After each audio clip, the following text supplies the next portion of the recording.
Le combat spirituel dans la mission de Jésus-Christ et de l'Église. La lumière luit dans les ténèbres, et les ténèbres ne l'ont pas saisi. Jean 1, 15. La victoire du Christ sur le mal. La mission essentielle de Jésus, la raison de son incarnation et de sa venue sur terre, c'est de nous montrer à travers sa personne l'amour du Père, son infinie miséricorde, sa puissance de salut. En effet, Dieu a tant aimé le monde qu'il a donné son Fils unique afin que quiconque croit en lui ne se perde pas, mais ait la vie éternelle. Jean 3, 16. Pour instaurer le règne de Dieu, le Fils est apparu pour détruire les œuvres du diable. 1 Jean 3, 8. En déclarant « Je suis la lumière du monde » Jean 8, 12, en nous invitant à croire en lui, à le suivre pour ne pas demeurer dans les ténèbres Jean 12, 46, Jésus nous propose un choix décisif entre lui, la lumière née de la lumière, et le prince des ténèbres. Les ténèbres qualifient le domaine de Satan comme étant celui du mal et de l'impiété face à celui de la justice et de la lumière. Le drame qui va se nouer autour de Jésus est un affrontement de la lumière et des ténèbres. Un conflit entre les forces obscures du mal et celles de la rédemption. L'affrontement a d'abord été sournois, insidieux, puis violent et brutal. Sournois, au début du ministère de Jésus-Christ, lorsque, poussé par l'Esprit dans le désert, il va subir les 3 tentations au cours desquelles Satan lui présente des biens alléchants. Tout en cachant une partie de la réalité, il lui fait des promesses trompeuses qui visent à fausser la relation à Dieu son Père. Mais Jésus, contrairement à Adam et Ève, résiste et remporte la victoire. Il est vraiment le nouvel Adam. La première tentation, change ses pierres en pain, invite Jésus à s'appuyer sur les sécurités matérielles et non sur la parole de Dieu. La seconde, jette-toi du haut du temple, fausse l'image de Dieu. Elle en fait un interventionniste qui nous permettrait d'échapper aux lois de la nature et nous protégerait de manière magique. Les miracles de Dieu nous dispenseraient d'affronter la vie telle qu'elle est. La troisième, je te donnerai ces royaumes si tu m'adores. Fais de Satan la source de pouvoir, un pouvoir de puissance et non de service. Le diable ment encore. Dieu seul fonde la mission de Jésus. La victoire de Jésus sur le tentateur au désert anticipe la victoire de la passion, obéissance suprême de son amour filial du Père. Après cela, revenu en Galilée, dans la puissance de l'Esprit pour annoncer la bonne nouvelle, Jésus fait face aux démons qui possèdent, tourmentent et malmènent les hommes. Pour annoncer aux captifs la délivrance et aux aveugles le retour à la vue, libérer les opprimés, Luc 4, 18, Jésus commence à prêcher en disant « Répentez-vous », c'est-à-dire « Confessez votre complicité avec Satan par le péché, revenez à Dieu, demandez-lui pardon et il vous remettra vos péchés. » Pour attester que le royaume de Dieu est tout proche, Jésus enseigne et guérit toute maladie et toute langueur, des démoniaques, des lunatiques, des paralytiques et toutes sortes de maladies. Matthieu 4, 23 à 24. Lorsque Jésus fait les exorcismes sur les possédés, par exemple dans la synagogue de Capharnaüm, l'esprit impur, pris de panique, s'écrie « Que nous veux-tu, Jésus le Nazaréen? Es-tu venu pour nous perdre? Je sais que tu es le Saint de Dieu. » Et Jésus le menaça. Matthieu 1, 24 à 25. Et les gens effrayés déclaraient « Même aux esprits impurs, il commande et lui obéissent. » Marc 1, 27. Ces exorcismes anticipent déjà la grande victoire de Jésus sur le prince de ce monde. Jean 12, 31. Qui n'a sur lui aucun pouvoir. Jean 4, 30. Mais il s'attaque toujours à l'Église, corps du Christ. Nous avons à lutter contre une redoutable pluralité de démons, les principautés, les puissances, les régisseurs de ce monde des ténèbres, les esprits du mal qui habitent les espaces célestes.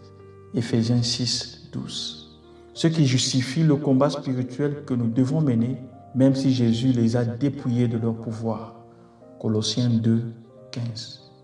Très tôt, Jésus a associé ses apôtres et ses disciples à ce combat en leur demandant de proclamer la bonne nouvelle, de guérir les malades, de chasser les esprits démoniaques. Si se vérifie que l'annonce du royaume de Dieu est toujours une victoire sur le diable, elle révèle aussi en même temps que l'édification du royaume est continuellement exposée aux embûches de l'esprit du mal. Au retour de leur apprentissage missionnaire, Jésus a vu Satan tomber du ciel comme l'éclair. Luc 10, 18. Au fur et à mesure que s'est déroulée la mission messianique de Jésus, attestée par les signes de miséricorde et de puissance, Satan va porter l'affrontement sur un autre plan. L'agression physique contre Jésus à la faveur d'un complot et d'un jugement inique. Après avoir épousé toute tentation contre Jésus, le diable s'était éloigné de lui jusqu'au moment favorable. Luc 4, 13.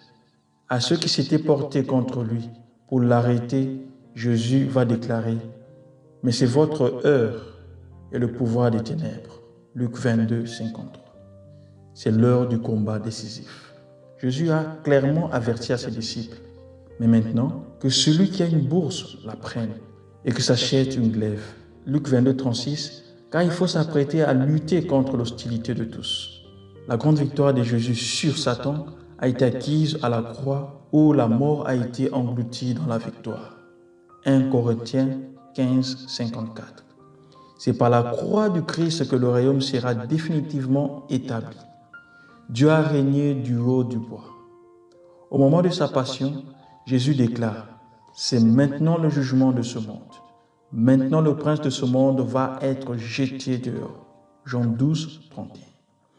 Jésus le vainqueur qui a ligoté l'homme fort pour lui rendre son butin.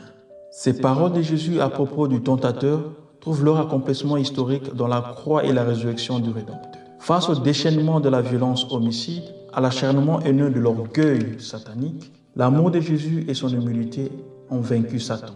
Jésus ne s'est pas révolté, ne s'est pas dérobé. Il a présenté son dos à ceux qui le frappaient. Il n'a pas protégé son visage des outrages et des crachats. Il sait que le Seigneur Dieu vient à son secours et que ne sera pas confondu. Isaïe 50, 5 à 7. Le Christ s'est fait participant de l'humanité jusqu'à la croix pour réduire à l'impuissance par sa mort celui qui a le pouvoir sur la mort, c'est-à-dire le diable, et libérer ainsi ceux qui étaient tenus en esclavage. Hébreux 2, 14 à 15. C'est la grande certitude de la foi chrétienne.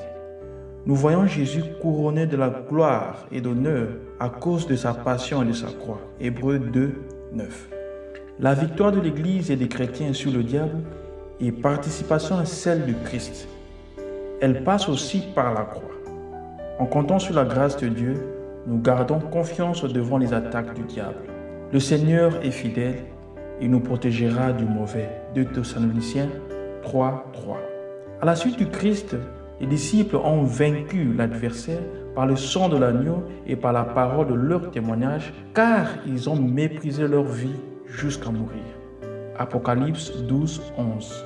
Certes, le chrétien est conscient d'une action de Satan dans le monde et du danger qu'il représente, mais il ne vit aucunement dans la peur parce qu'il est certain que dans le Christ, cette action a été définitivement vaincue. Il professe son espérance pleine de joie et de confiance à la pleine manifestation de la gloire de Dieu.